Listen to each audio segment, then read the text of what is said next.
Hello స్మయ followers, నేను మీ సౌందర్య. ఈరోజు Christmas and new year collections చూద్దామండి. వైట్స్ అండ్ క్రీమ్స్లో ఫస్ట్ వచ్చేసి క్రష్ ఫ్యాబ్రిక్ అండి. ఇది చాలా కంఫర్టబుల్గా ఉంది. చూడండి, లాంగ్ ఫ్రాక్ వస్తుంది.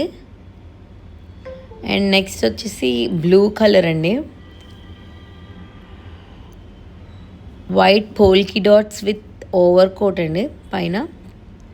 చూడండి, నెక్స్ట్ వచ్చేసి మల్ కాటన్ అండి, ప్యూర్ మల్ కాటన్. చాలా కంఫర్టబుల్గా ఉందండి.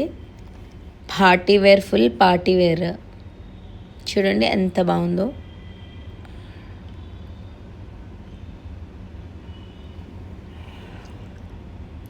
నెక్స్ట్ వచ్చేసి పింక్ కాంబినేషన్లో వైట్ ఫ్రాక్ అండి. చాలా కంఫర్టబుల్గా ఉంది ఫ్రాక్. చిన్ని బిటి వచ్చి, ఫ్రిల్స్ వచ్చి చాలా చాలా అందంగా ఉంది. చూడండి, ఇలాంటి కలెక్షన్ కావాలనుకుంటే కాకినాడ మెయిన్ రోడ్ స్మయా బొటిక్. Thank you.